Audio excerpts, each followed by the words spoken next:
The Time for ice your water initiation. exploded over Kara's Ah, head with brutal freezing. force. Hold still 40 almost degrees done. of Welcome to the humiliation team. cascading down her face, her uniform, her dignity. Commander Blake Harrigan stood above her empty bucket, in hand, his smile venomous. Regulator Welcome Sunday to SEAL Training, 30472, Princess. pressure Can't nominal. handle a little Moving to cold next water. unit. You don't belong here. 23 witnesses watched, some frozen in shock, some smirking. Kara stood perfectly still, water streaming from her blonde hair pooling at her boots. Her hands didn't shake. Her breath didn't catch. And in the half-second before she moved, Harrigan made his fatal mistake. He thought her silence meant surrender. Her palm struck his chin like a hammer.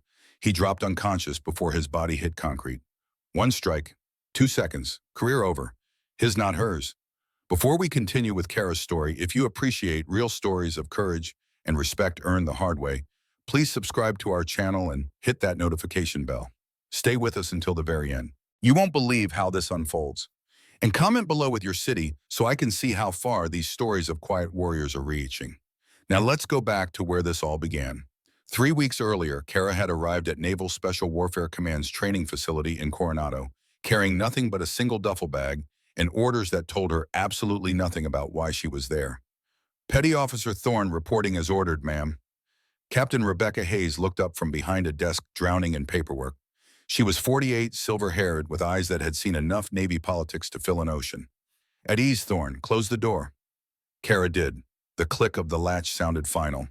Your file is interesting, reading, Hayes said. At least the parts I'm cleared to read. 3/4 of it is redacted above my pay grade. She pulled off her reading glasses. Care to tell me what a supply yeoman is doing with classification levels higher than mine? Medical recovery assignment, ma'am. Standard protocol. There's nothing standard about you, petty officer. Hayes leaned back in her chair. I did 26 years in this Navy. I've seen cover assignments before. What I'm asking you off the record is whether I should be worried about whatever classified mess you're recovering from landing on my doorstep.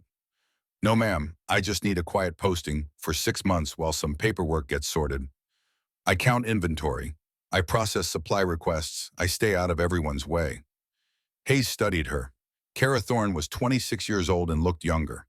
5'4", maybe 125 pounds, soaking wet, with blonde hair, pulled regulation tight, and a face that belonged on a college campus, not at a counterterrorism command.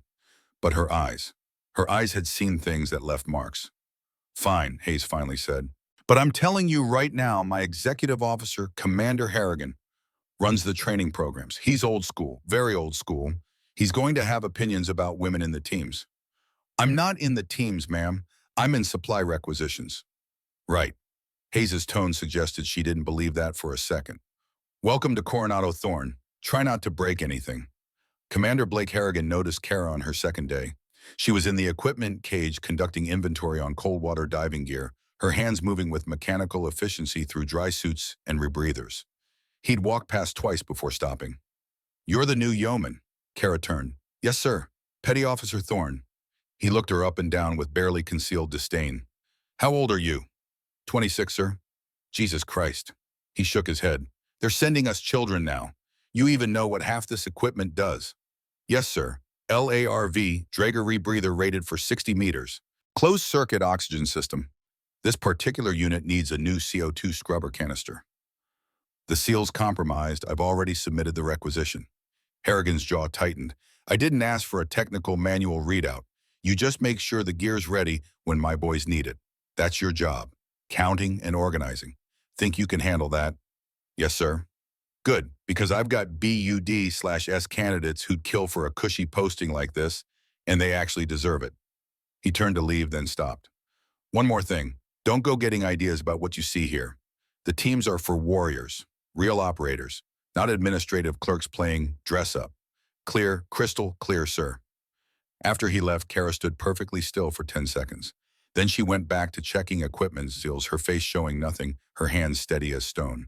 The harassment started small. Harrigan would route all his equipment requests through her, then complain when she processed them exactly according to regulation. He'd schedule mandatory inventory checks at 400 hours. He'd assign her to reorganize entire storage facilities, then criticize the organization system she'd implemented. This is wrong, he'd say, pointing at perfectly categorized equipment. I want everything resorted by date of manufacturer, not by operational category. Sir, regulation OPNAV instruction 4790.2b specifies. I don't care what the regulation says. I care what I'm telling you to do. Are we going to have a problem? Petty officer. No, sir. She'd redo it perfectly without complaint. The other staff noticed. Chief Warrant Officer Vincent Cole, who ran the dive training program, pulled her aside one morning. Kid, you don't have to take his shit. File a complaint. Captain Hayes would back you up. It's fine, Chief. It's not fine. Harrigan's had issues before. 2 female instructors transferred out last year because of him. Hayes would support you. Kara looked at him with those 2 old eyes. I appreciate that, Chief, but I'm just here to do a job. 6 months, then I'm gone. I don't need to make waves. 6 months is a long time to be someone's punching bag. I've survived worse. Something in how she said it made Cole pause. He'd done 3 tours in Afghanistan, trained SEALs for 15 years, and he recognized that particular flatness of tone. It was the sound of someone who'd seen the elephant and come back different. All right, he said quietly, but my door's open if you change your mind. The breaking point came during a tactical briefing 3 weeks into her assignment. Harrigan was presenting a cold water training evolution to a room full of instructors and senior candidates. Kara was there only because Hayes had insisted all staff attend operational briefings, even supply clerks. We'll insert the candidates here, Harrigan said, tapping a map of the coastal waters. At 0600 hours, water temperature will be approximately 52 degrees. They'll have standard wetsuits, no dry suits. The evolution is designed to test cold water endurance and mental fortitude. Extraction point is here 2 miles north. Estimated time in water, 4 hours. Kara's hand went up. Harrigan stopped mid-sentence, his face darkening. Yes, petty officer. Sir, I have a question about the equipment loadout. The equipment is not your concern in this briefing. With respect, sir, it is. You're sending candidates into 52-degree water and 7mm wetsuits for 4 hours. That's a recipe for severe hypothermia. The room went quiet. Harrigan's smile was dangerous. Is that your professional opinion as a supply clerk? It's my professional opinion as someone who's read the physiological studies. In water, that temperature, with that exposure, time core body temperature will drop below 95 degrees. That's clinical hypothermia. Cognitive function degrades. Motor control fails. You're not testing mental fortitude. You're risking lives. These are SEAL candidates. They're supposed to be uncomfortable. There's a difference between uncomfortable and medically dangerous, sir. Additionally, you have no fast response warming protocol listed.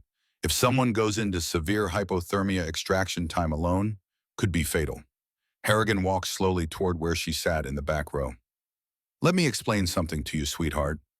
I've been training SEALs since before you could spell Navy. I know exactly what these men can handle. What I don't need is some paper pusher who's never spent a day in combat conditions telling me how to do my job. I'm not telling you how to do your job, sir.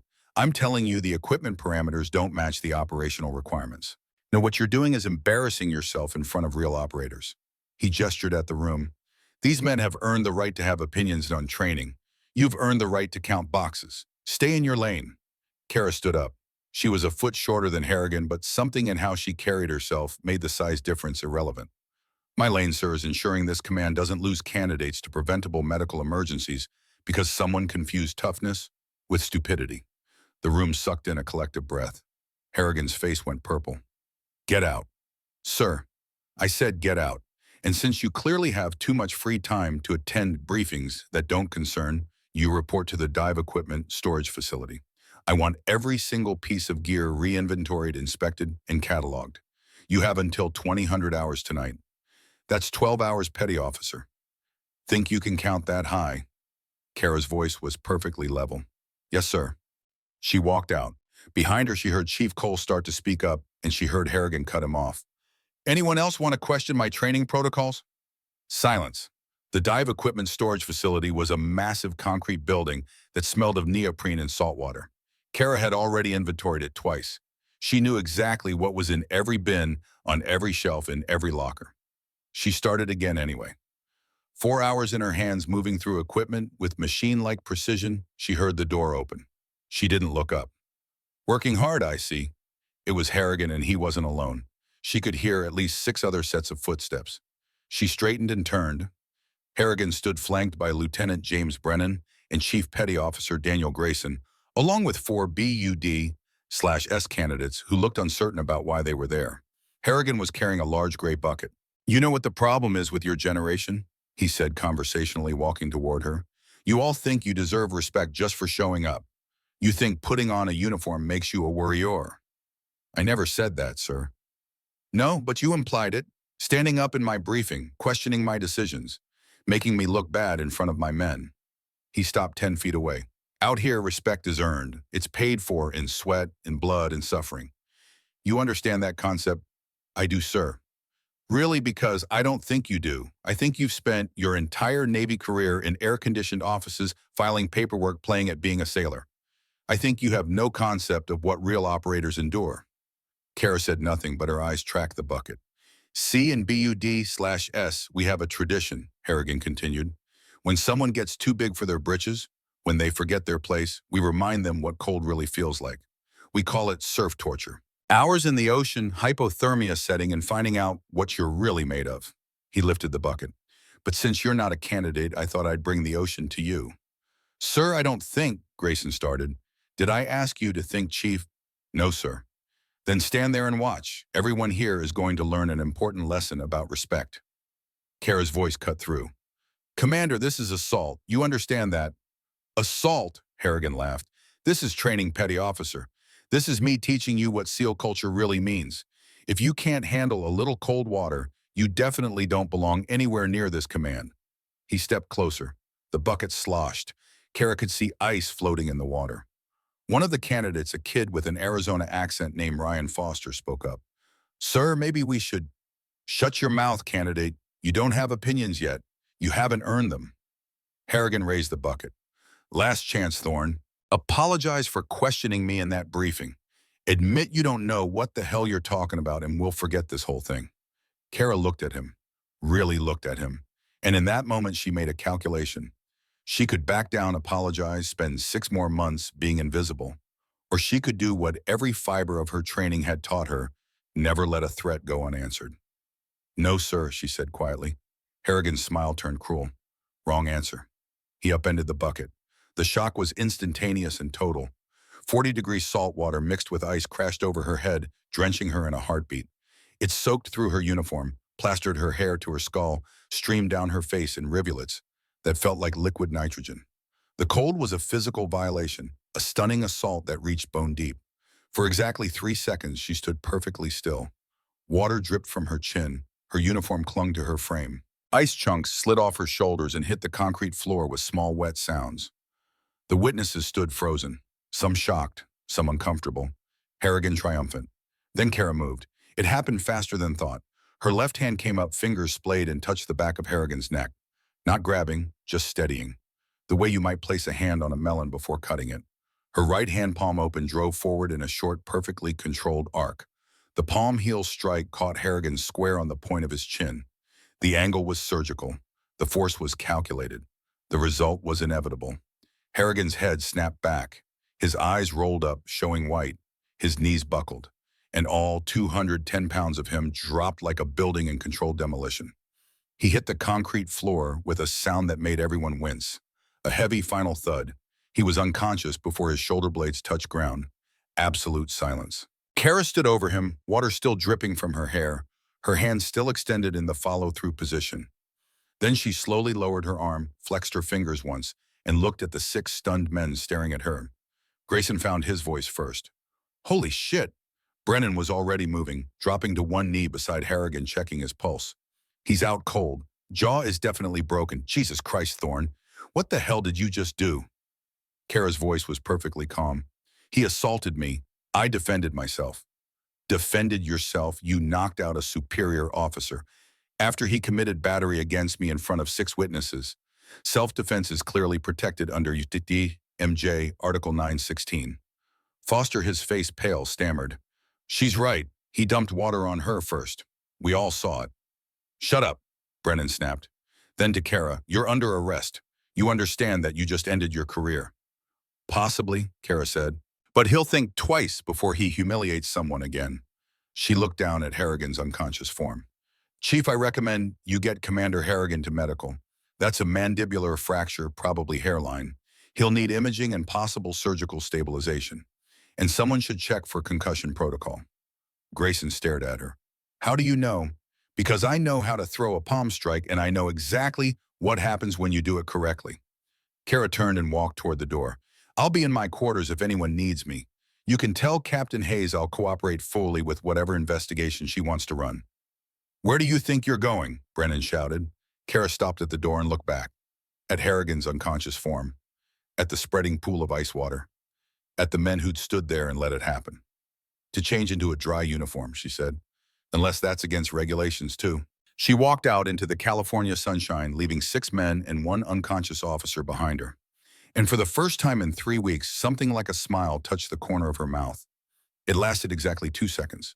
Then the weight of what she'd just done, what she'd just sacrificed, what she'd just revealed, settled onto her shoulders like lead.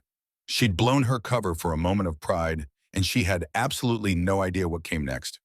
And somewhere in the California night, 8 BUD/S candidates were about to begin a cold water training evolution that would go catastrophically wrong. Somewhere the wheels of military justice were beginning their slow, inevitable turn. Somewhere Commander Blake Harrigan was learning that consequences delayed are not consequences avoided. But Kara Thorne, for the first time in 6 months, felt like herself again. The holding cell wasn't actually a cell. It was a converted storage room in the administrative building with a cot, a toilet, and a door that locked from the outside. Kara sat on the edge of the cot, her uniform finally dry from the ice water assault 6 hours ago, and waited. The door opened without warning. Captain Hayes stepped inside, closed it behind her, and stood there for a long moment, just looking at Kara with an expression that was equal parts fury and fascination. Explain, she said finally. He dumped a bucket of ice water on me in front of witnesses, ma'am. I defended myself. You broke his jaw, fractured it. There's a difference. Hayes's eyes narrowed. The medical officer says you hit him with the precision of a professional fighter. Says the angle was calculated to maximize damage while minimizing the risk of killing him. I know how to throw a palm strike, ma'am. It's basic hand-to-hand combat training. For SEALs, maybe, not for yeomen. Hayes pulled a tablet from under her arm and tapped the screen. I spent the last 4 hours on the phone with people whose names I'm not cleared to know trying to access your actual service record. You want to know what I learned? Kara waited. I learned that Petty Officer First Class Kara Thorne officially doesn't exist. The woman with your name and service number has a file that's 90% redacted. The parts I can read say you joined the Navy at 18, went through basic, got assigned to administrative duties, and have been pushing paper ever since. Hayes leaned forward. Unremarkable. Boring. Safe. Yes, ma'am. Except that's not true, is it? Because boring paper pushers don't move like you move today. They don't calculate strike angles. They don't casually diagnose mandibular fractures. Hayes's voice dropped. One of the candidates who witnessed what happened, his father is a Marine colonel. The kid called him tonight, freaked out, described what he saw. The colonel called me personally. You know what he said? Kara remained silent. He said the technique you used is taught at exactly one place, the Special Operations Combatives course at Fort Bragg. And the only Navy personnel who go through that course are DevGru operators. Hayes's voice was barely above a whisper now. So I'm going to ask you one more time, and I need the truth. Who the hell are you? Kara looked at her hands. They were steady. They were always steady. I'm someone who's supposed to be invisible for 6 more months, ma'am. That's all I can tell you. That's not good enough. It's going to have to be, because anything else is classified above your clearance level. You said so yourself when I arrived. Hayes's jaw clenched. This is my command. I have a right to know if... The door burst open. Lieutenant Brad Harris stood there, breathing hard, his face pale. Ma'am, we have a situation, training accident, maritime exercise. Hayes spun around. What happened? Our HIB capsized during the cold water drills. 8 candidates in the water. We've lost radio contact. The words hit the room like a physical force. Kara was on her feet instantly, her mind already calculating timelines, survival windows, extraction protocols. Where's the safety boat? Hayes demanded. Trying to reach them, but the swells are running 12 feet and visibility is near 0. Fog rolled in out of nowhere. They can't find them. Kara's voice cut through, sharp and urgent. What's the water temperature? Harris blinked at her, surprised she'd spoken. 51 degrees. Why, how long have they been in the water? 47 minutes. Jesus Christ. Kara turned to Hayes. Ma'am, in water that temperature they have maybe 30 more minutes before severe hypothermia sets in. If the safety boat can't navigate in fog. I didn't ask for your input, petty officer. Ma'am, with respect, you don't have time for pride right now. Those kids are dying. Hayes's face hardened. Lieutenant Harris, get me Commander Peterson at Coast Guard Station, San Diego. Tell them we need immediate helicopter support. Already tried, ma'am. They're grounded. The fog's too thick. They said they can't launch until visibility improves. How long? Weather Service says at least 3 hours. The room went silent. Everyone there understood the math. 3 hours was a death sentence. 8 young men candidates who'd survived months of brutal training were going to die from hypothermia because a safety boat couldn't find them in the dark. Hayes's hands clenched into fists. Get every available boat in the water, expand the search grid, and someone find me Harrigan's training plans. I need to know exactly where they were supposed to be. Ma'am, Kara said quietly, Harrigan's in the hospital with a fractured jaw. And even if he wasn't, sending more boats into zero visibility conditions without proper equipment just gives you more casualties. Then what do you suggest, petty officer? Hayes snapped. Because right now I'm looking at 8 dead candidates in a congressional investigation that's going to end my career and shut down this command. So unless you have a better idea, Thorne, shut your mouth and let me. I can find them. The words hung in the air. Hayes stared at her. Harris stared at her. Even Kara was slightly surprised she'd said it out loud. What did you say? I can find them, ma'am, but I need 3 things. Kara's voice was steady, certain. Full operational authority, access to the experimental maritime equipment in Locker 9 Delta. And I picked my team. Hayes's face went red. You're under arrest for assaulting a superior officer. And 80 kids are dying in the Pacific Ocean. Kara met her eyes. Which problem matters more right now, ma'am? Harris looked between them, his face pale. Captain, we don't have time to. I know we don't have time, Hayes's voice cracked. Then she took a breath, forced herself to be calm, and looked at Kara with something that might have been desperation. If I do this, if I give you what you're asking for, and those candidates die anyway, I'm finished. We both are. They won't die, ma'am. How can you possibly know that? Because I've done this before. I've done it in worse conditions with worse odds, and I brought everyone home. Kara's voice carried absolute certainty, the kind of confidence that came from experience, from having lived through impossible situations and survived. But we're wasting time debating. Every second we stand here talking is a second closer to hypothermic cardiac arrest. Hayes turned to Harris. What's in Locker 9 Delta? I don't know, ma'am. It's been sealed since before I got here. Harrigan had the only key. Then break the damn lock. Hayes looked back at Kara, her decision made. You have operational authority as of right now. But if this goes wrong, if even one of those candidates dies, you'll face a court-martial that'll make the assault charge look like a parking ticket. Clear, ma'am. Then move. Locker 9 Delta was in the secure equipment building behind 3 separate locked doors. By the time Kara and Harris reached it, a maintenance crew had already cut through the external padlock with bolt cutters. The door swung open and Harris stepped inside, then stopped. What the hell is all this? The locker was packed with equipment Kara recognized immediately.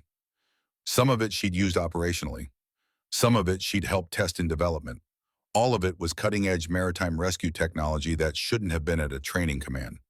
She moved past Harris and started pulling gear. Thermal wetsuit. Integrated heating elements powered by compact battery pack. 6-hour cold water protection instead of 90 minutes. She tossed one to Harris. Get me Lieutenant Brennan, Chief Grayson, and the 4 candidates who witnessed the assault right now. The people who watched you hit Harrigan, they're the last ones who'd want to help you. Exactly. They owe me nothing, which means if they follow my orders, it's because they trust my competence, not because they like me. And trust is what keeps people alive. She pulled on the wetsuit hood. Also, I need the RHIB that's equipped with the FOSMLIR system. The what? Forward-looking infrared. It sees heat signatures through fog. Harrigan requisitioned it 8 months ago. It should be in the boat bay. Harris stared at her. How do you know what Harrigan requisitioned? Because I process all the equipment requests, Lieutenant. That's my job, remember. She activated the wetsuit's heating elements. Clock's ticking. Move. They assembled in the boat bay 14 minutes later. Brennan and Grayson looked furious. The 4 candidates, Foster, Jackson, Porter, and Williams, looked terrified, whether of the rescue mission or of Kara herself, she couldn't tell. Brennan spoke first, his voice tight with barely controlled anger. Captain Hayes ordered us to report to you. Doesn't mean I'm taking orders from someone who assaulted. 8 candidates are dying in the water, Kara cut him off. You can hate me later. Right now, strip down and put these on.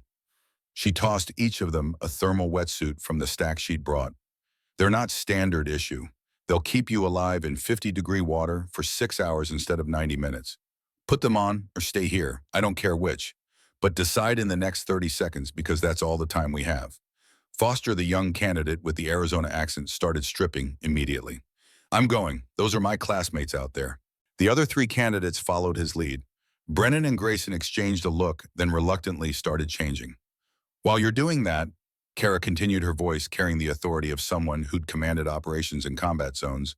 Listen carefully because I'm only saying this once. In the water, visibility is 0. Sound travels wrong.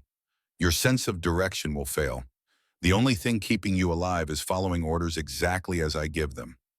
No improvising, no second guessing, no heroics. Clear. You want us to follow your orders. Brennan's voice was acidic. After what you did to Harrigan. Kara walked up to him. Even with him half-dressed, she had to look up to meet his eyes, but the force of her presence made him step back involuntarily. Harrigan dumped ice water on me to humiliate me. I responded. You can judge that however you want. But those kids out there didn't do anything except follow his training plan. The same plan I warned him was dangerous in this morning's briefing. The same plan you all sat there and said nothing about. She turned to address the whole group. So you can stand here and debate military justice, or you can help me save lives. Which is it going to be, Lieutenant? Brennan's face flushed, but he didn't have an answer. Finally, he finished pulling on the thermal suit. What are your orders? We launch in 3 minutes. Grayson, you're on navigation. Brennan and you handle comms. Foster, you're with me on the thermal scanner. I'll teach you how to read it on the way. The rest of you are on rescue assist. We find them, we get them out, we get them warm. Questions? Yeah, Grayson said. How are you planning to find them when the Coast Guard can't? Kara pulled a handheld device from the equipment locker. It looked like a modified sonar unit with an LCD screen and multiple control dials. This is a prototype thermal tracker. It reads water temperature differentials. 8 men in the water create a heat signature even through fog. It's not perfect, but it's all we have. You're betting their lives on a prototype. No, Chief, I'm betting their lives on my ability to use it. She checked her watch. 2 minutes. Finish getting ready. The RHIB cut through the bong like a knife through silk. The clock read 21:47 hours, 9:47 at night. The candidates had been in 51-degree water for 47 minutes. Hypothermia was no longer theoretical. It was active, aggressive, and deadly. Visibility was less than 10 feet. The world had disappeared, replaced by a gray void that pressed in from all sides, disorienting and absolute. Kara stood at the bow, the thermal tracker in her hands, her eyes locked on its screen. Foster crouched beside her, watching over her shoulder. I don't see anything, he whispered. You won't until we're close. The fog interferes with the signal. We're navigating by probability right now. Probability. Harrigan's training plan had them moving north-northwest. Current runs south-southeast at about 1.3 knots. Wind's been pushing west. Factor in drift time and cold water panic swimming, and they should be somewhere in a 300-meter radius of this position. She adjusted a dial on the tracker, her fingers moving with practiced efficiency. Foster looked at her with something like awe. You calculated all that in your head. It's just math, Foster. Physics doesn't care about your feelings. She increased the tracker's gain. Survival is always just math. You calculate the variables, you execute the solution. Emotion is what gets you killed. Behind them, Brennan was on the radio. Search command, this is Rescue 1. We're at grid coordinates, Charlie 7. No visual contact. Continuing search pattern. The radio crackled back. Rescue 1 Coast Guard is still reporting 0 visibility. How are you navigating? Brennan looked at Kara. She didn't look back. Her focus was absolute. Her eyes scanning the thermal tracker's screen with the intensity of someone reading auguries in ancient texts. Tell them we're using thermal imaging and dead reckoning, she said without turning around, and tell them to clear the channel. We need to listen for voice contact. Brennan's jaw clenched, but he relayed the message. The radio went quiet. They moved through the bog in expanding circles, the RHIB's engine, a low growl, everyone straining to hear anything over the water and wind. The cold was brutal, even through the thermal suits. The fog seemed to swallow sound itself, creating a disorienting silence, broken only by the slap of waves against the hull. Then Foster grabbed Kara's arm. There, on the screen. Is that? Kara was already moving. Grayson heading 04580 meters. Cut the engine when I say. The boat turned. The fog swallowed them deeper. 50 meters. 30. Cut it now. The engine died. In the sudden silence they heard it, a voice weak and desperate calling out across the water. Help someone. We're here, please. We're here. Sound off, Kara shouted into the fog. How many? 8. The voice was raw with cold and fear. All 8, but Johnson's not responding. I think he's... Hold on, Kara called back. We're coming to you. Keep talking so we can track your voice. She turned to the team. Brennan, Grayson, prep the rescue basket. Foster, you're going in the water with me. The rest of you get ready to haul them up fast. Hypothermia sets in hard once they stop moving. Move. They moved. Kara grabbed Foster by the shoulder as he pulled on a safety harness. Stay close to me in the water. We bring them to the boat one at a time, worst cases first. You panic, you die. You understand? Then, yes, ma'am. Good, then let's go fishing. She went over the side into the freezing water and Foster followed. The cold hit like a fist to the chest even through the thermal suit. 51-degree water found ways to hurt no matter what you were wearing. Kara kicked hard following the sound of voices that seemed to come from everywhere and nowhere in the fog. Keep talking, she shouted. We're tracking your position. Here, we're over here. Johnson's not moving. He's just floating. 20 meters. 15. Then she saw them. 8 dark shapes bobbing in the swell, their faces pale as death, their movements sluggish and uncoordinated. The early signs of severe hypothermia were obvious even from a distance. Foster, take the 3 on the left. Get them to the boat. I've got Johnson. But that's an order, candidate. He swam toward the others. Kara reached Johnson in 4 powerful strokes. The kid was face up, his eyes half closed, his lips blue. She grabbed his vest, felt for a pulse. Thread thin, maybe 40 beats per minute. She'd seen this before. His core temperature was dropping into the danger zone. Johnson, can you hear me? Nothing. His eyes didn't focus. His body was dead weight in the water. Brennan, she shouted toward where the boat should be. I need the rescue basket starboard side now, and prep the warming blankets. I'm bringing you a critical. She heard the splash of the basket hitting water. She kicked toward the sound, dragging Johnson, his dead weight, fighting her with every stroke. The fog was so thick she couldn't see the boat until she was 5 feet from it. Grayson was leaning over the side. Jesus Christ, is he? He's alive. Barely. Get him up. They hauled Johnson into the basket. Kara grabbed the side of the boat and pulled herself halfway up. His core temp is probably 88, maybe lower. Severe hypothermia. We need to rewarm him slowly or his heart will stop. Where are the active warming blankets? Right here, one of the candidates said, holding up a silver thermal wrap. Not those. The active warming ones, the ones with the heating elements and battery packs from the equipment locker. The candidate stared at her. I don't know what. Kara was over the rail in one smooth motion, water streaming from her suit. She pushed past him, grabbed a pack from the specialized gear, and ripped it open. Inside were blankets with embedded heating elements powered by compact lithium batteries. She wrapped Johnson in 3 layers, activated the battery packs, and pressed 2 fingers to his throat. His pulse was erratic, skipping beats. He's going into V-fib, she said flatly. Where's the AED? The what? Brennan asked. The automated external defibrillator. It should be in the medical kit. We don't have... Yes, you do. Locker 9 Delta. I packed it myself. Kara was already moving, finding the kit, ripping it open. She pulled out the AED, powered it on, and ripped open Johnson's wetsuit with one hard yank. Everyone back. Don't touch him. She placed the paddles on his bare chest. The machine analyzed his rhythm, its automated voice cutting through the tension. Shock advised. Clear. Johnson's body jerked. The machine analyzed again. Shock advised. Clear. A muffler jolt. This time Johnson gasped, his eyes flying open, his pulse steadying under Kara's fingers. That's it, she said quietly. Stay with me, Johnson. You are okay. You're going to be okay. She looked up. Foster was in the water with 3 candidates guiding them to the boat. Brennan and Grayson were hauling them up. How many more? Kara shouted down to Foster. 4, but one of them can barely hold on. I need help.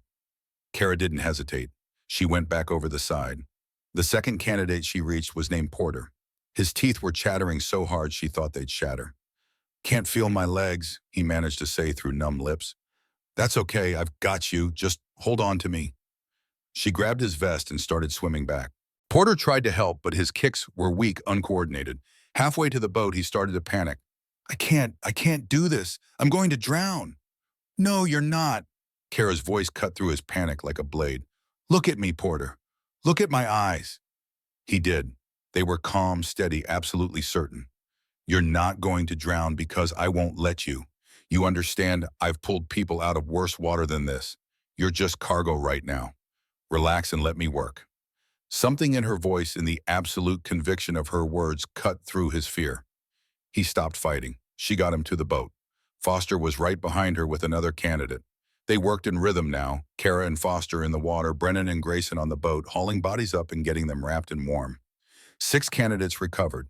7. The 8th was 30 meters away and sinking. Kara saw it happen. The kid's head dipped below the surface once, twice, then disappeared. Man down, she shouted. She sucked in air and dove. The water below the surface was darker, colder, disorienting. She kicked down, her hands sweeping in wide arcs, searching. Her lungs started to burn.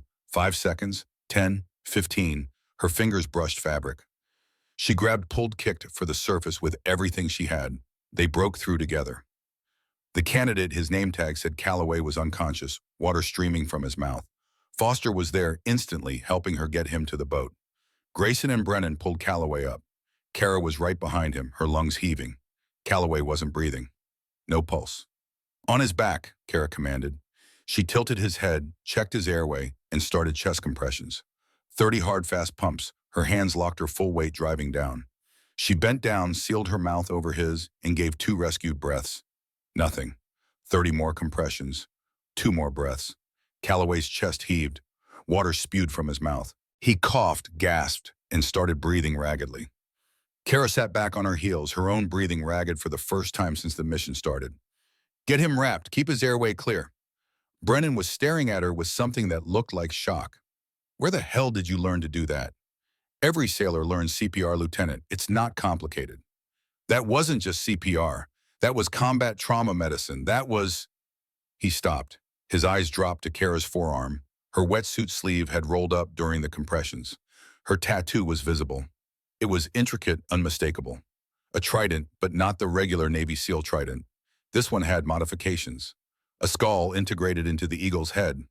Wings that looked more like a bird of prey than an eagle. And beneath it, block letters, DevGru. Below that, smaller ghost.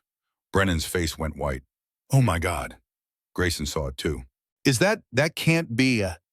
Foster, dripping wet and exhausted, looked at the tattoo, then at Kara's face. What's EVGRU? Naval Special Warfare Development Group, Brennan said quietly, his voice barely audible over the waves. SEAL Team 6, the people who killed bin Laden. The most elite counterterrorism unit in the world. His voice dropped to a whisper. And she's one of them. Kara pulled her sleeve down. Was. Past tense. Now can we focus on getting these kids back to base before we have to do more CPR? You're a EVGRU operator. Grayson's voice was flat with shock. A Tier 1 asset, and you've been processing our supply requisitions for 3 weeks. Somebody has to count the bullets, Chief. Don't. Brennan's voice was sharp. Don't deflect. That call sign, Ghost. I know that call sign. I've heard stories from Iraq. He stared at Kara, his eyes distant, remembering. You're her. You're the operator from Mosul. Kara said nothing, but something in her stillness confirmed it. Brennan's voice was almost reverent. My last deployment, Iraq 2019. There was a hostage rescue that went bad. American journalist and 2 aid workers held by an Al-Qaeda cell in Mosul. The rescue team got ambushed. 3 operators went down, medic included. Mission should have been aborted. He paused. But someone stayed. One operator treated the wounded under fire, got the hostages out, called in air support, and held the position for 40 minutes against 30 insurgents. Alone. They called her Ghost because she was supposed to be dead 5 times over, but she kept coming, kept fighting. Saved 11 lives that night. Got a Navy Cross that she wasn't allowed to accept publicly because her entire unit is classified. His voice dropped to barely a whisper. That was you. Kara met his eyes. Does it matter? Are you kidding me? Does it? Brennan stopped. He looked at Johnson, wrapped in warming blankets and breathing steadily. At Calloway, coughing up seawater but alive. At the other 6 candidates, all rescued from what should have been a mass casualty incident. It matters, he said quietly. It matters because I laughed when Harrigan humiliated you. I stood there and did nothing. And you're the most qualified person on this entire base. Second most qualified, Kara corrected. Captain Hayes has more command experience. Stop it. Brennan's voice broke. Stop deflecting and just, you could have let us fail. After what Harrigan did, after what we all let him do, you could have sat in that cell and let those kids die and nobody would have blamed you. They're candidates. They didn't do anything to me. That's not the point. Then what is the point, Lieutenant? Brennan struggled for words. Finally, he said, the point is, I've been a SEAL for 12 years. I've trained hundreds of candidates. I've served with some of the best operators in the world. And in 20 minutes, I just watched you do things I didn't think were possible.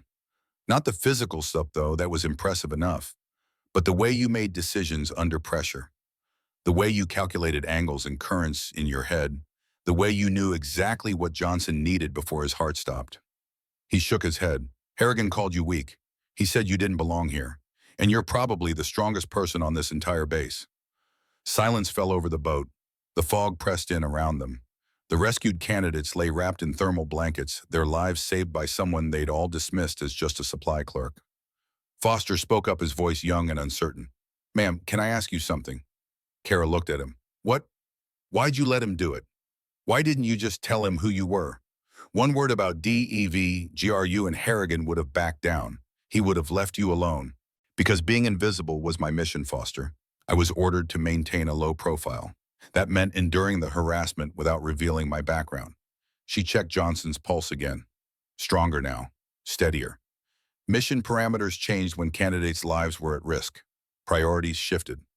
So breaking his jaw was part of the mission. No, that was personal, and I'll pay for it. She looked at Foster directly. But it was worth it. Grayson, who'd been silent, finally spoke. You said was DEV, GRU. Why aren't you still with them? Kara's jaw tightened fractionally. I took a bullet in Somalia. Hostage rescue. The round hit my shoulder, shattered the clavicle, nicked my subclavian artery. I should have bled out in 90 seconds. But my team medic kept me alive long enough for extraction. Spent 6 months in recovery. By the time I was cleared for duty, the doc said my shoulder wouldn't hold up to operational stress. Her voice was flat, clinical. Standard protocol for injured Tier 1 assets. Keep us in the Navy where we can be monitored but away from the public, where we might accidentally reveal classified information. Hence, supply requisitions at SEAL Training Command. That's, Foster started. Your shoulder seemed fine when you pulled Calloway out of the water, Grayson finished. Physical therapy works wonders, Chief. But the Navy doesn't reverse medical discharges based on personal improvement. They base them on liability assessments. And I'm apparently a liability. Brennan looked at her with something like understanding. That's why you didn't fight back against Harrigan's harassment. You couldn't risk another incident that might get you fully discharged. Correct. Until today. Until today, Kara agreed. When the choice became tolerating abuse or saving lives, the math changed. Grayson's secondary radio channel suddenly crackled to life. A voice distorted by what sounded like a voice modulator, but unmistakably Harrigan's came through from what sounded like a hospital room. Need damage control. She can't be allowed to testify. Find the original transfer orders. The ones showing I specifically requested her assignment to Coronado. Everyone in the boat froze. Grayson quickly muted his own mic and turned up the volume. They listened in shocked silence. Another voice, younger, uncertain. Sir, those orders are classified. Why would you request a DevGru operator for supply requisitions? Harrigan's voice came through bitter and venomous, despite the modulator distortion. Because I failed their selection twice, and she passed on her first attempt at 23 years old. She became everything I couldn't be. I wanted her here where I could prove she didn't deserve it. Where I could break her. Static crackled. Then the other voice, Jesus Christ, sir. That's justice. Harrigan cut him off. She doesn't belong in this community. I was going to make sure everyone knew it. The channel went dead. 6 men stared at Kara in stunned silence. Foster's voice was barely a whisper. He knew, from the very first day, this wasn't harassment. This was a targeted campaign to destroy you. Brennan's face had gone from shock to fury. He failed DevGru selection twice, and you became one of their best operators. That's what he couldn't stand, not that you were a woman, that you were better than he could ever be. Kara's voice was flat, emotionless, but her hands had curled into fists. How long was that channel recording? The whole conversation?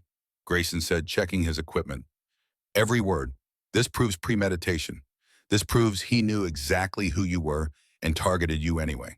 This destroys any defense he has left. Good.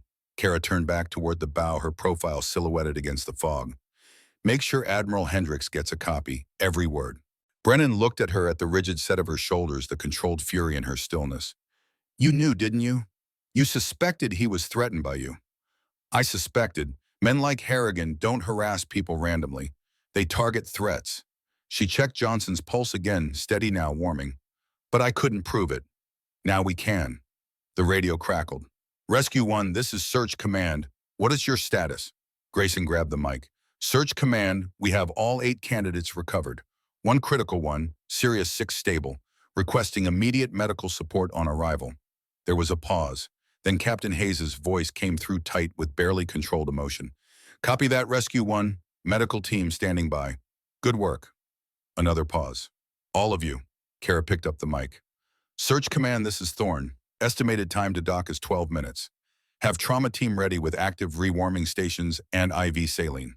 Johnson's going to need cardiac monitoring for at least 6 hours. Calloway needs airway observation. The others need standard hypothermia protocols. Understood. Hayes' voice softened slightly. Kara. Yes, ma'am. We'll talk when you get back, but for the record, I don't give a damn about your file anymore.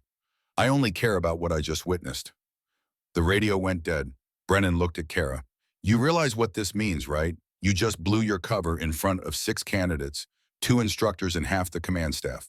Whatever invisible mission you were on, it's over. Kara pulled off her thermal hood. Her hair was plastered to her head. For the first time since the rescue began, she looked tired. I know. Was it worth it? She looked at the 8 shivering candidates wrapped in warming blankets, their lips still blue, but their eyes alive with gratitude and shock. Ask me after the court-martial, she said. Grayson, take us home. They pulled into the dock at 22:01 hours. The entire command was waiting. Medical personnel with stretchers and warming equipment. Instructors from every training department. Support staff. Candidates from 3 different BUD/S classes. News had spread. Everyone wanted to see the supply clerk who'd just done the impossible. As the boat tied up, Kara helped carry Johnson on a stretcher to the waiting ambulance. The medical team took over their movements, practiced and efficient. She stepped back and found herself face to face with Captain Hayes. Hayes didn't speak at first. She just looked at Kara, her expression unreadable. Then slowly, deliberately, she came to attention and rendered the sharpest, most perfect salute Kara had ever received. Behind her, one by one, every sailor on that dock did the same. Brennan, Grayson, Foster, the other 3 candidates from Kara's rescue team, the medical personnel, the instructors, even the candidates who'd never met her, who only knew that someone had gone into impossible water and brought their classmates back alive. The salute held, dozens of hands raised in perfect synchronization, a gesture of respect so profound it made Kara's throat tighten. She stood frozen. She wasn't supposed to be saluted. She was under arrest. This violated every protocol. But Hayes didn't drop her hand. Petty Officer Thorne, Hayes said, her voice carrying across the silent dock. On behalf of Naval Special Warfare Command, I want to thank you for your service, your courage, and your sacrifice. What you did tonight saved 8 lives. What you've endured over the past 3 weeks with dignity and professionalism represents the highest ideals of naval service. She finally dropped her salute. Kara, trained reflexes taking over, returned it. The moment held. Then Hayes said quietly, now let's go deal with the paperwork shitstorm you just created, because we have a lot to talk about. As they walked toward the command building, Kara caught sight of an ambulance pulling away. Through the back window, she could see Harrigan, his jaw wired shut, watching the scene unfold on the dock. Their eyes met for a fraction of a second. He looked away first.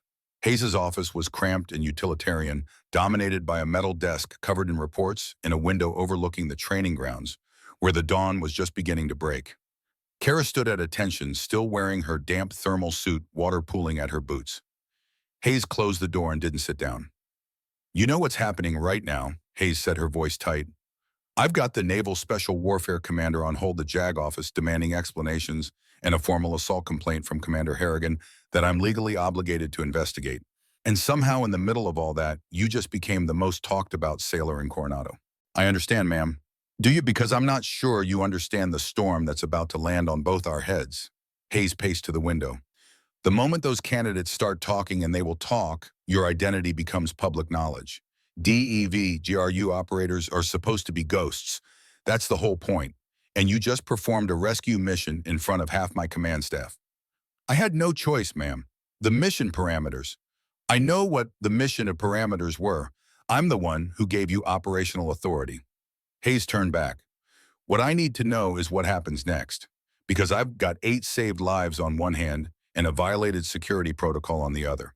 And somewhere in Washington, people whose names I'll never know are deciding whether to thank you or bury you.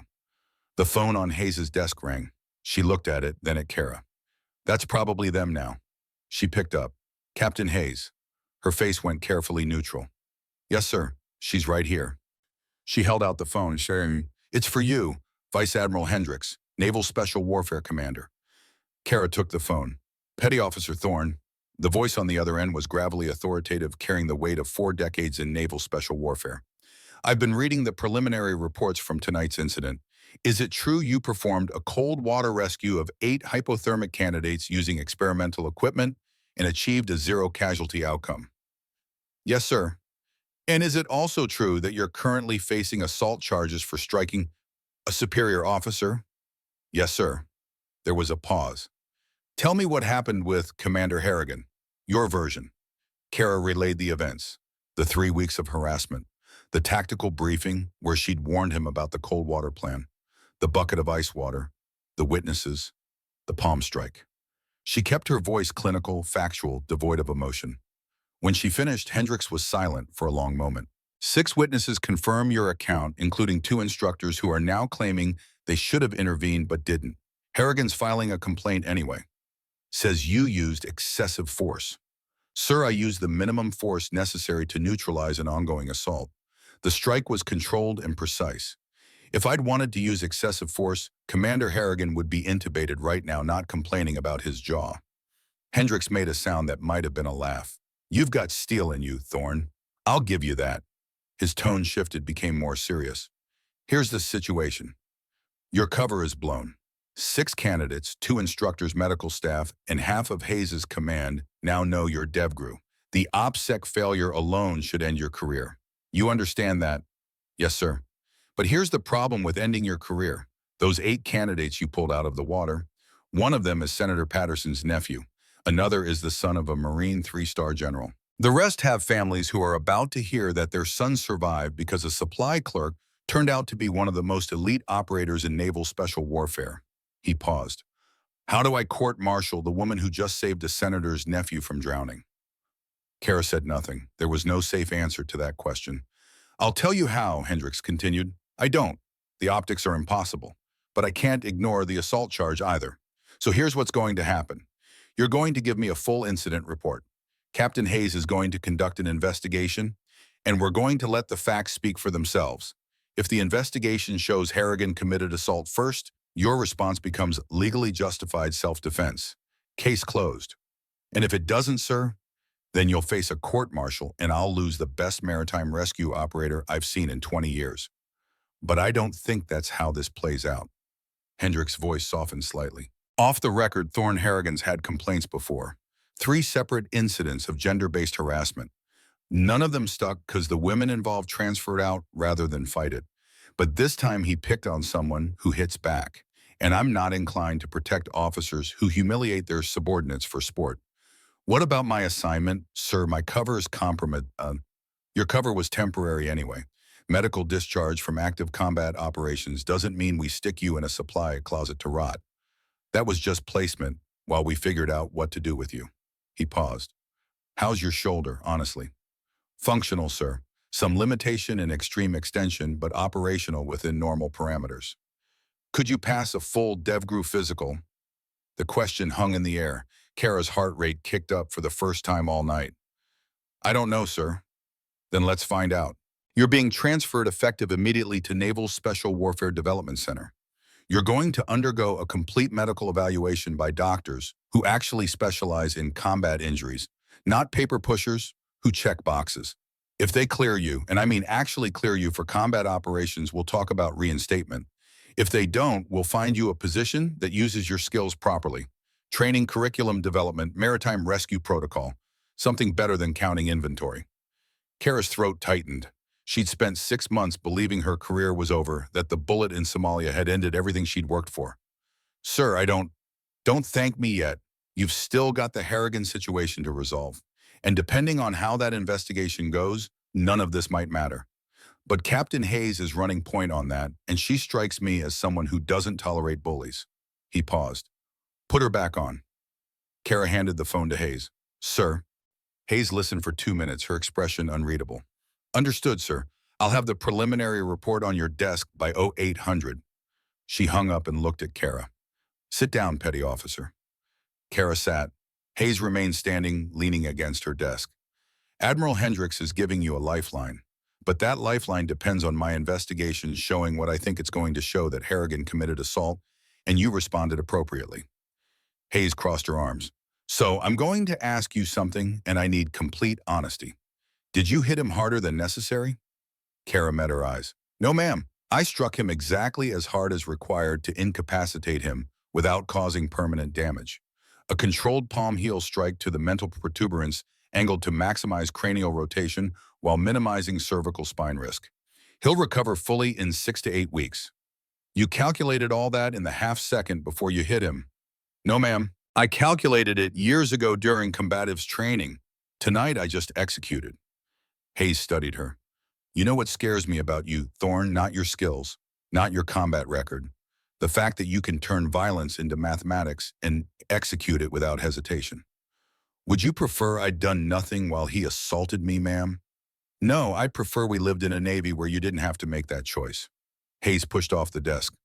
But we don't, so here's what happens next. I'm interviewing every witness.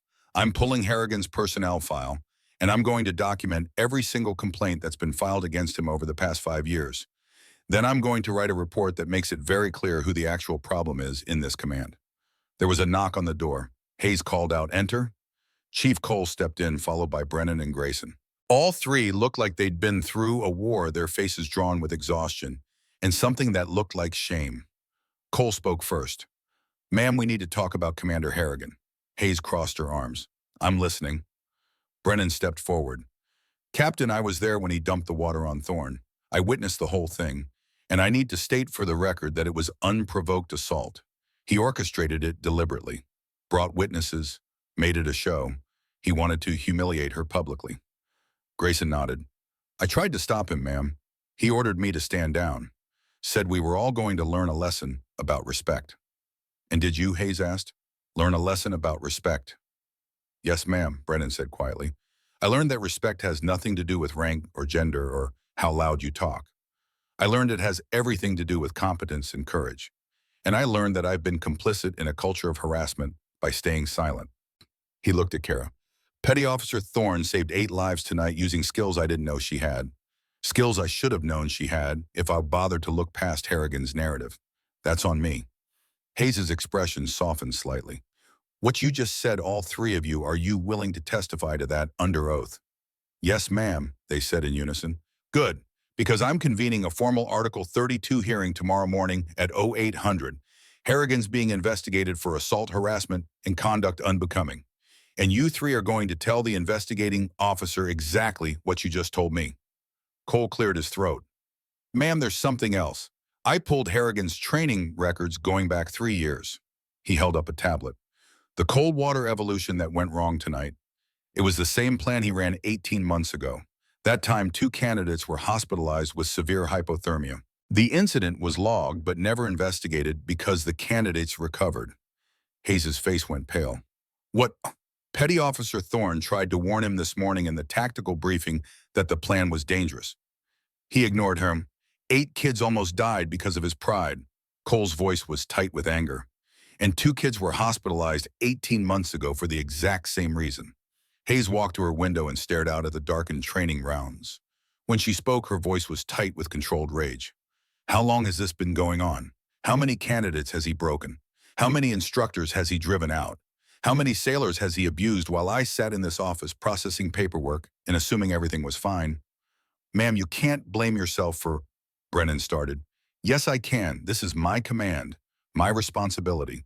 And I let a predator operate freely because I was too busy managing up instead of managing down. She turned back. That ends now. Tomorrow morning, Harrigan is relieved of all training responsibilities pending investigation. Lieutenant Brennan, you're taking over his duties as senior instructor. Chief Cole, you're running cold water protocols from now on with input from Petty Officer Thorne on equipment and safety standards. Brennan blinked. Ma'am, I don't think I'm qualified to. You just told me you learned a lesson about respect and competence tonight. Prove it. Show me you can run training that builds warriors instead of breaking sailors. Hayes looked at Kara. And you, I don't care what Admiral Hendricks said about transfers. Until that medical evaluation happens, you're our maritime rescue subject matter expert. I want you reviewing every cold water protocol we have. I want safety recommendations. I want equipment upgrades. And I want you to train these instructors how to do it right. Ma'am, I'm still facing an assault investigation. You're facing a formality. The investigation will show what we all know. Harrigan committed assault and you defended yourself. It'll take 72 hours to make it official. Until then, you're on restricted duty, which means you stay on base and keep your head down. But restricted doesn't mean useless. Work with Cole and Brennan. Make sure this never happens again. Grayson shifted uncomfortably. Captain, what about the candidates who witnessed everything they're going to talk? By tomorrow morning, everyone on this base will know Thorne is DEV Charu. Let them talk, Hayes said flatly. The truth is out. We can't put it back. What we can do is control the narrative. As of right now, the official story is this Petty Officer First Class Kara Thorne is a decorated naval special warfare operator on medical recovery assignment. She defended herself against assault, then risked her life to save 8 candidates from a botched training evolution. She's a hero, not a criminal. Anyone who says otherwise answers to me. Clear. Yes, ma'am. Good, now get some sleep. We got a lot of work ahead of us. Hayes paused. Dismissed, except you, Thorne. The 3 men filed out. Kara remained seated. Hayes sat down heavily behind her desk for the first time that night. She looked tired, older than her 48 years. You know what keeps me up at night, Hayes said quietly. Knowing I almost lost 8 kids because I trusted the wrong officer. Knowing I had one of the most capable operators in the Navy counting bullets in my supply cage while a mediocre bully ran my training programs. She looked at Kara. How did you stay quiet for 3 weeks? Orders, ma'am, and honestly, I've endured worse. Harrigan's harassment was annoying, not dangerous. I could handle it. You shouldn't have had to. With respect, ma'am, every woman in the military has handled worse at some point. We calculate the cost of fighting back versus the cost of staying quiet. Usually staying quiet is cheaper. And tonight the math changed. Lives were at risk. Staying quiet would have caused 8 casualties. So we spoke up, got punished for it, and then proved my point by saving everyone anyway.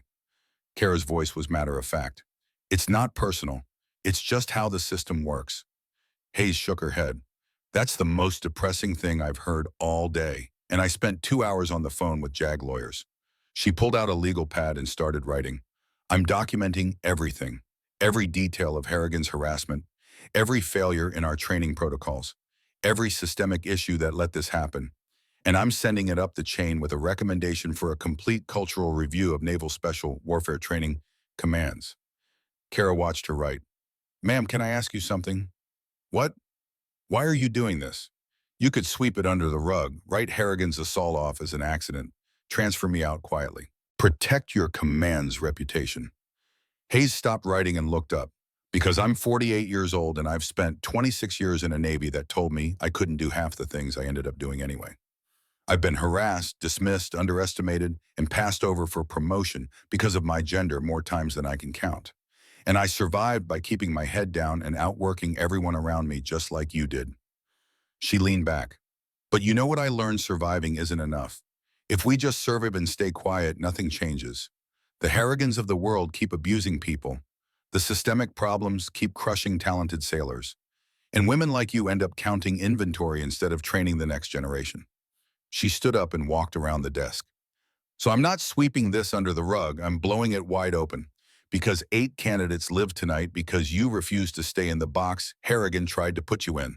And I'll be damned if I'm going to punish you for that. Kara felt something tight in her chest loosen. Thank you, ma'am. Don't thank me, thank yourself, you earned this. Hayes extended her hand. Now get some sleep. Tomorrow's going to be a long day. Kara shook her hand and stood to leave. At the door, she paused. Ma'am, those 2 candidates from Harrigan's previous cold water incident, the ones who were hospitalized, do you have their names? Wai Mian, Because they deserve to know that speaking up would have mattered, that their complaints could have prevented tonight's near disaster. Maybe they need to hear that it wasn't their fault for staying quiet. It was the system's fault for not listening. Hayes smiled. It was small but genuine. I'll get you their contact information. You can tell them yourself. The Article 32 hearing convened at 0800 hours the next morning in a conference room that smelled of industrial cleaner and bad coffee. Kara sat at a table with her assigned JAG lawyer, Lieutenant Commander Diana Frost, a sharp-eyed woman who'd spent the previous evening reviewing every piece of evidence like she was preparing for a Supreme Court argument. Harrigan sat across the room with his own lawyer, a civilian attorney named Richard Rothman, who specialized in military cases. Harrigan's jaw was wired shut, and he communicated through a notepad, his eyes burning with hatred every time they landed on Kara. The investigating officer, Captain David Morrison from Naval District Southwest, presided from the head of the table. He was stern-faced, methodical, and had a reputation for being utterly immune to bullshit. Morrison opened the proceedings. This is a preliminary hearing to determine whether charges of assault against Petty Officer First Class Kara Thorne are warranted. Commander Harrigan alleges that Petty Officer Thorne struck him without provocation, causing serious bodily injury. Petty Officer Thorne claims self-defense. We'll hear testimony from all witnesses and examine the evidence. He looked at Rothman. Call your first witness. The defense called Grayson first. He took the stand looking like he hadn't slept. Rothman stood up. Chief Grayson, you were present when the alleged assault occurred. Tell us what you saw. Grayson took a breath. I saw Commander Harrigan dump a bucket of ice water on Petty Officer Thorne. Then I saw her strike him once. He fell and lost consciousness. Did Petty Officer Thorne say anything before striking him? Any warning? No, sir. So she attacked without warning. Objection, Frost said sharply, leading the witness. Morrison nodded. Sustained. Rephrase. Rothman smiled thinly. Chief Grayson, from your perspective, did the response seem proportional to the provocation? Grayson looked directly at Harrigan. Sir, I've been a SEAL for 16 years. I've served in combat zones on 4 continents. And what I saw wasn't an attack. It was a textbook defensive response to an assault. Commander Harrigan physically assaulted Petty Officer Thorne with freezing water in front of multiple witnesses. He did it deliberately. He did it to humiliate her. And when she defended herself with precisely the amount of force necessary to stop the assault, he got exactly what he deserved. The room went silent. Rothman's smile faded. You're saying you believe the commander deserved to have his jaw broken. I'm saying he deserved consequences for assaulting a subordinate, Vanda. The fact that those consequences came immediately instead of months later through official channels doesn't make them less justified. No further questions, Rothman said tightly. Frost stood. Chief Grayson, you testified that Commander Harrigan's actions were deliberate. Can you elaborate? He brought an audience. He wanted witnesses. He told us we were going to learn a lesson about respect. This wasn't spontaneous. It was premeditated humiliation. Did you try to stop him? Grayson's face darkened. I tried. He ordered me to stand down. I complied. That's on me. I should have done more. Thank you, Chief. Next came Brennan. He testified to the same facts but added something new. This wasn't the first time I'd seen Commander Harrigan use humiliation as a training tool. 3 months ago, he made a female logistics officer do push-ups in the rain because she questioned his supply requisition timing. 6 months before that, he forced a junior instructor to stand in ice water during a safety briefing because the instructor suggested updating cold water protocols. There's a pattern here. Rothman tried to discredit him. Lieutenant Brennan, isn't it true that you have a personal relationship with Captain Hayes and might be biased in favor of the command's position? No, sir. I have a professional relationship with Captain Hayes. What I have is a guilty conscience for enabling Harrigan's behavior by staying silent. I'm biased in favor of the truth. The 4 candidates testified next. All told the same story. Unprovoked assault, precise defensive response, no excessive force. Foster, the youngest, added something that made Morrison lean forward. Sir, I need to say something. After Petty Officer Thorne hit Commander Harrigan, she immediately checked his pulse and assessed his injuries. She told us exactly what medical care he'd need. She didn't gloat. She didn't celebrate. She just did what was necessary and moved on. That's not the behavior of someone who wanted to hurt him. That's the behavior of a professional who eliminated a threat. When the candidates were excused, Morrison called a 30-minute recess. Kara sat in the hallway with Frost. How do you think it's going? Kara asked. Better than expected. The witnesses are solid. Rothman's going to argue that regardless of provocation, you had alternatives. walking away, filing a complaint, de-escalating verbally. He'll say, you chose violence when other options existed. I chose to stop an assault in progress. I know, but a good defense attorney can twist that. Frost looked at her. Be ready.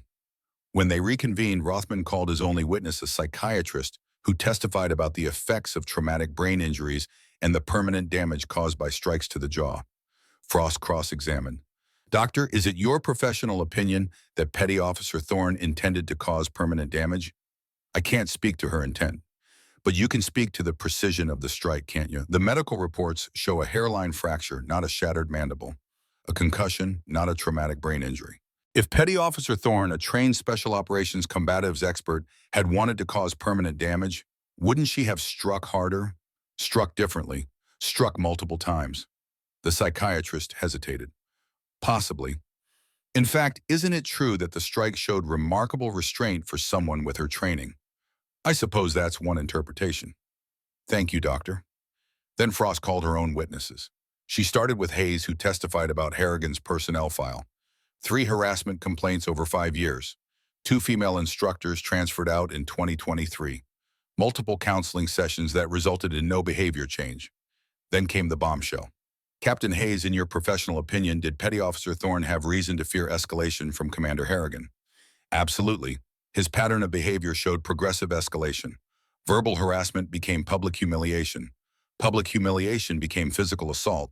Without intervention, I believe it would have continued escalating. And did Petty Officer Thorne file complaints during the 3 weeks she endured his harassment? No. Why not? Because she was under orders to maintain a low profile due to the classified nature of her background. She couldn't risk drawing attention to herself. So she was trapped between 2 impossible choices: endure abuse or violate operational security. Objection, Rothman said. Speculation. Withdrawn. Frost turned to Morrison. I'd like to call my final witness, Petty Officer First Class Kara Thorne. Kara took the stand. Frost approached her. Petty Officer Thorne, when Commander Harrigan poured ice water on you, what went through your mind? That I was being assaulted and needed to stop it. Why didn't you just walk away? Because assault doesn't stop when you walk away, ma'am. It stops when you make it clear there are consequences. Did you intend to seriously injure Commander Harrigan? No, ma'am. I intended to incapacitate him with minimum necessary force. A palm heel strike to the mandible is a standard defensive technique designed for precisely that purpose. If you'd wanted to cause serious harm, what would you have done differently? Kara looked directly at Morrison. Sir, with respect, I'd rather not detail advanced combat techniques in an open hearing. But I can say that if my intent had been serious injury, Commander Harrigan wouldn't have woken up with just a fractured jaw. Frost nodded. Thank you, your witness counselor. Rothman stood. Petty Officer Thorne, you claim you were under orders to maintain a low profile, yet you assaulted a superior officer in front of 6 witnesses. That doesn't sound low profile to me. The low profile directive was superseded by the immediate threat, sir. Threat: a bucket of cold water is a threat. Assault is a threat, sir. Whether it's delivered with a bucket or a fist doesn't change the fundamental violation. But you could have reported it through proper channels. I could have. And while I was filling out paperwork, Commander Harrigan would have continued his pattern of harassment and dangerous training decisions. 8 candidates would have died in the water the next night because I stayed quiet instead of proving his incompetence. Rothman's eyes narrowed. You're saying you knew candidates would be endangered. I warned him that morning in the tactical briefing, sir. He dismissed my concerns and punished me for speaking up. Then his training plan nearly killed 8 sailors exactly as I predicted. So yes, I knew. And I was proven right. No further questions. Morrison called for a 1-hour recess to review the evidence. Kara waited outside with Frost. 63 minutes later, they were called back in. Morrison stood. After reviewing all testimony and evidence, I'm making my recommendation to the convening authority. The evidence clearly shows that Commander Harrigan committed assault against Petty Officer Thorne. Her response, while forceful, was legally justified self-defense under UC MJE Article 916 and relevant case law. The charges against Petty Officer Thorne are dismissed. Kara felt Frost's hand on her shoulder squeezing. Morrison continued, looking at Harrigan. However, I'm recommending a full investigation into Commander Harrigan's conduct. The pattern of harassment documented here, combined with the training, safety violations, and the assault itself, constitute conduct unbecoming an officer under Articles 93, 128, and 133. Commander Harrigan is hereby relieved of all training duties immediately and will face potential court-martial proceedings. Harrigan's face went pale. His lawyer started to object, but Morrison cut him off. This hearing is adjourned. Kara walked out into California sunshine feeling like she'd been holding her breath for 3 days. Brennan was waiting outside with Grayson and Foster. "How'd it go?" Brennan asked. "Charges dismissed. And Harrigan under investigation, probably facing court-martial of his own." Brennan nodded slowly. "Good. That's good." He looked uncomfortable. "Listen, Thorne, I wanted to say—" "You already said it in your testimony, Lieutenant. We're good." "No, we're not. I stood there and watched him humiliate you. I laughed. I was complicit. And no testimony in a hearing changes that." Kara looked at him. "You're right. It doesn't change it. But what you do next does. You're running training now. Make it better. Make it fair. Make sure the next woman who shows up here doesn't have to break someone's jaw to be taken seriously." "I will.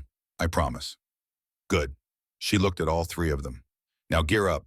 Maritime Rescue Certification starts Monday. If you're going to run cold water evolutions, you're going to learn how to do it right." 3 days later, Kara stood in a medical examination room at Naval Medical Center, San Diego. A team of orthopedic specialists had spent 2 hours putting her through the most comprehensive physical evaluation she'd ever endured.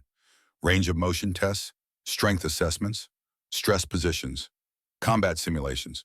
They'd pushed her shoulder to failure trying to find the breaking point. They hadn't found it. The lead surgeon, Commander Dr. Helen Voss, reviewed the scans on a light board. "Your shoulder's healed better than I expected. The bone remodeling is excellent. Range of motion is nearly full. Strength testing shows you're at 93% of baseline for your age and weight." "Is that enough?" Kara asked. "For what?" "For DevGru operational status." Voss turned. "That's not my call to make. But medically, yes, you're cleared for full combat duties. Whatever restrictions were placed on you after your initial injury are no longer warranted. Whoever put you on desk duty clearly didn't understand how well the human body can heal when you actually let it." Kara felt something unlock in her chest, a tension she'd been carrying for 6 months suddenly releasing. "You're sure?" "I'm looking at your scans right now, Petty Officer. Your shoulder is sound. You're 26 years old and in peak physical condition. There's no medical reason you can't return to active special operations." Voss smiled. "Whoever cleared you for recovery did good work. You should thank them." That afternoon, Kara received orders. Report to Naval Special Warfare Development Group, Dam Neck, Virginia. Medical clearance approved. Operational status active. She was going back. Before she left Coronado, there was one more thing to do. She met with the 2 former candidates who'd been hospitalized during Harrigan's previous cold water disaster. Their names were Tyler Matthews and Patrick Sullivan. Both were 24. Both had left the Navy after dropping out of BUD/S. Matthews was working construction now. Sullivan was in grad school studying engineering. They met at a coffee shop off base. Both men looked uncomfortable, ashamed, like they were meeting with a reminder of their failure. "We heard what happened," Matthews said. "About you and Harrigan, about the rescue." "I wanted you to know something," Kara said. "What happened to you wasn't your fault. You tried to report his dangerous training. The system failed you, not the other way around." Sullivan shook his head. "We should have pushed harder. If we had, maybe those 8 guys wouldn't have been in danger. Maybe you wouldn't have had to. Or maybe Harrigan would have buried you deeper and nothing would have changed. You can't know." Kara leaned forward. "What you can know is that your experience mattered. The documentation of your incident was part of what brought him down. You contributed to that even if it took 2 years to matter." Matthews looked down at his coffee. "Does it get easier, the feeling like you failed?" "No," Kara said honestly, "but it gets quieter. And eventually you realize that one failure doesn't define you. What defines you is what you do after." They talked for another hour. When Kara left, both men seemed lighter somehow, like she'd given them permission to stop carrying Harrigan's failures as their own. Her last day at Coronado, Kara stood in the training facility watching Brennan run a new cold water drill. The candidates were better equipped now. Proper thermal suits, updated safety protocols, constant medical monitoring, multiple safety boats with fully CR systems. Brennan ran it with discipline, but without cruelty, pushing the candidates hard, but never past the point of medical safety. Hayes found her there. Second thoughts about leaving. "No, ma'am. Just making sure the changes stick." "They will. Brennan's a convert now, and there's nothing more zealous than a reformed enabler." Hayes handed her a folder. "Your official transfer orders. And something else, a letter of commendation for the rescue operation. It won't erase what happened with Harrigan, but it puts the truth in writing. Kara took it. Thank you, ma'am. Don't thank me. You earned it. You earned all of it. Hayes paused. Can I give you some advice off the record? Of course. When you get back to DevGru, don't hide anymore. Don't make yourself small. Don't let them put you in a box because it's easier to manage you that way. You've got skills most operators will never have. Use them loudly. That's not really how Tier 1 units work, ma'am. We're supposed to be invisible. Invisible in operations, yes, but not invisible in your own command. Not to the people who need to see what you're capable of. Hayes smiled. You showed everyone here what happens when competence gets pushed into a corner. Now show them what happens when it's given room to run. 6 months later, Kara stood in front of a new class of DevGru candidates at Dam Neck, Virginia. She was running a specialized training block on high-risk maritime rescue in contested environments. The course was her design. The protocols were her creation. And the candidates hanging on her every word were the future of naval special warfare. Before we start, she said, I want to tell you a story. Last year, I was medically retired from active operations. I spent 6 months in a supply cage counting inventory being harassed by an officer who thought I didn't belong in the Navy at all. He called me weak. He poured ice water on me in front of an audience to prove it. The candidates listened riveted. I broke his jaw in 2 seconds. Then that same night, 8 hypothermic candidates were dying in the Pacific Ocean. I had to expose my identity and use every skill I'd ever learned to bring them home. Not because I wanted to prove him wrong, though that was satisfying, but because when the mission parameters change, you change with them. You adapt. You execute. You survive. She paused. This course is going to push you harder than anything you've experienced. Not to break you, to prepare you. Because someday, somewhere, you're going to be in an impossible situation with no backup and no good options. And the only thing that'll save you and the people depending on you is your ability to adapt and execute under pressure. She looked at their faces, young, determined, scared, brave. We start in the water in 10 minutes. If you can't handle cold, you're in the wrong class. If you can't handle being uncomfortable, you're in the wrong career. But if you can handle both and stay sharp enough to think through the pain, then maybe you're exactly where you belong. Questions. One candidate raised his hand. Ma'am, is it true you knocked out a commander with 1 hit? Kara smiled. That's not the lesson, candidate. The lesson is that I spent 3 weeks being dismissed and underestimated before anyone realized who I was. Don't wait for permission to be competent, and don't ever let someone else's limitations define your capabilities. Yes, ma'am. Good. Now gear up. We're going swimming. That evening, Kara received an email from Foster. He'd graduated BUD/S at the top of his class. He was headed to SEAL Team 3. The email was short. Thank you for showing me what a real operator looks like. I won't forget. She replied, you survived cold water and bad leadership. The rest is easy. Make them remember you. But before she sent it, Kara sat at her desk and opened another file, one she'd been avoiding for a year. The address was in Virginia Beach, 15 minutes from Dam Neck. Maria Rodriguez, Tommy's widow. 3 days later, Kara stood on a porch in a quiet neighborhood, her hand raised to knock her heart pounding harder than it had during any combat operation. The door opened. Maria Rodriguez was in her early 50s with Tommy's same warm brown eyes. She looked at Kara for a long moment, then smiled sadly. Kara, I was wondering when you'd come. I'm sorry it took so long, ma'am. I should have. Stop. Come in. Maria led her to a living room filled with photos. Tommy in uniform, Tommy with his kids, Tommy receiving his Navy Cross for the Somalia operation where he'd saved Kara's life. He told me about you, Maria said quietly, settling into a chair. Called you the best operator he'd ever worked with.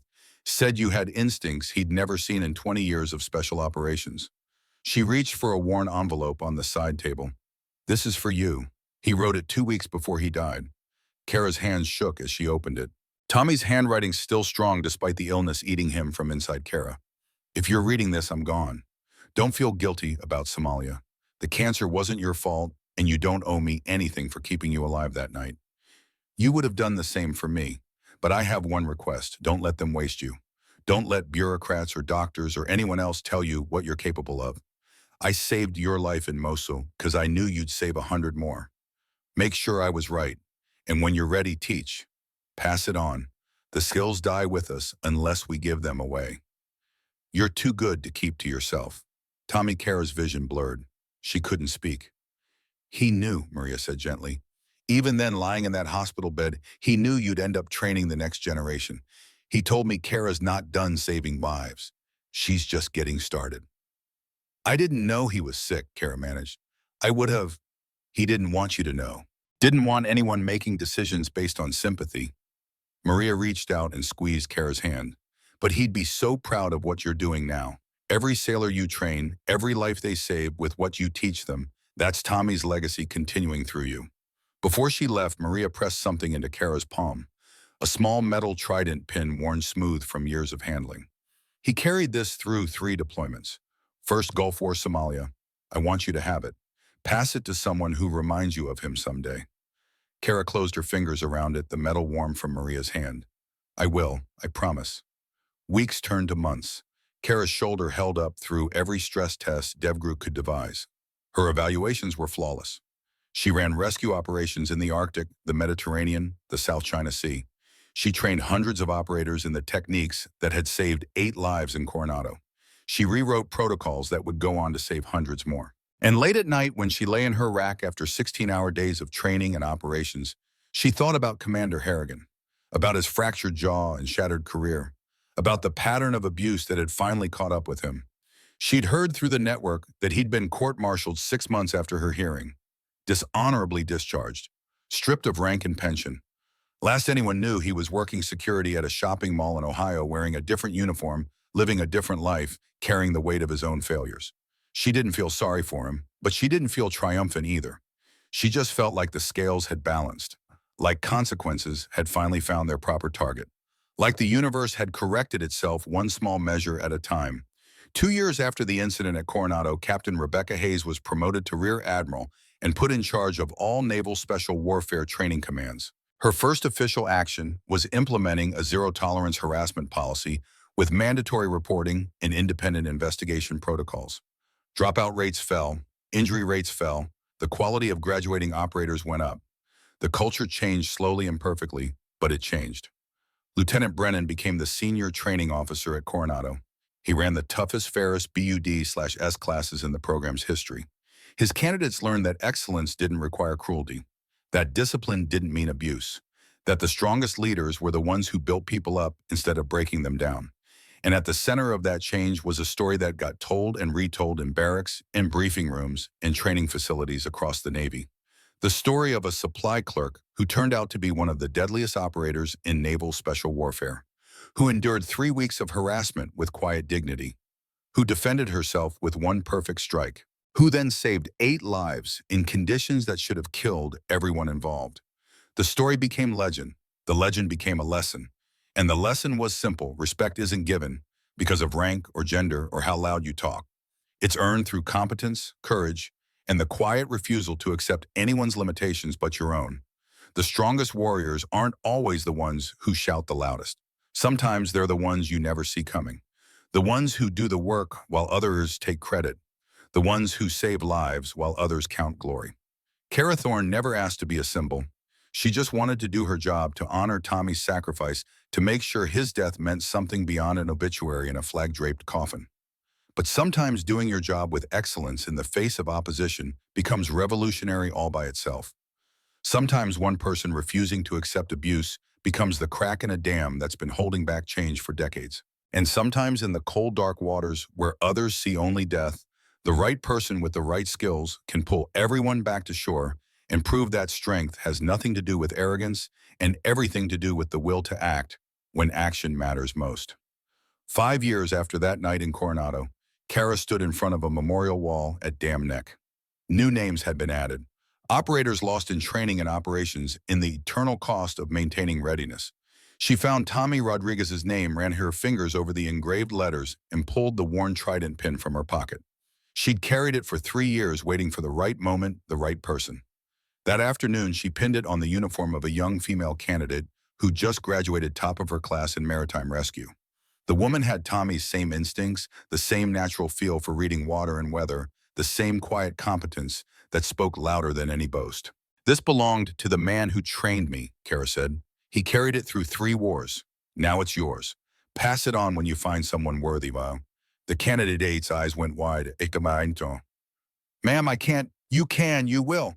That's how we honor the ones who came before. We pass it forward. That evening, Kara received word that Foster had been selected for DevGru, the youngest operator to make the cut in 5 years. He'd listed her as his primary influence on his application. She smiled, the circle completing itself, the student becoming the teacher, the saved becoming the savior. That's not just survival. That's not even victory. That's legacy. And legacy is the only score that matters in the long run. The strongest warriors aren't measured by the enemies they defeat. They're measured by the warriors they create, by the lives they save, by the culture they change, by the example they set. Kara Thorne had broken a man's jaw in 2 seconds.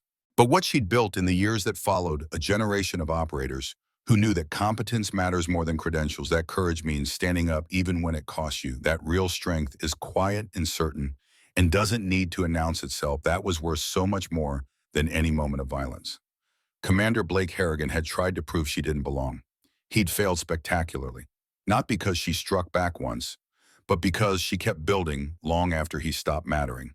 And somewhere in a shopping mall in Ohio wearing a security guard's uniform, Harrigan watched young people walk past and wondered where it all went wrong. He never did figure it out. Some people never do.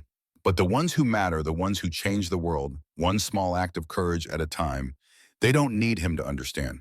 They're too busy doing the work.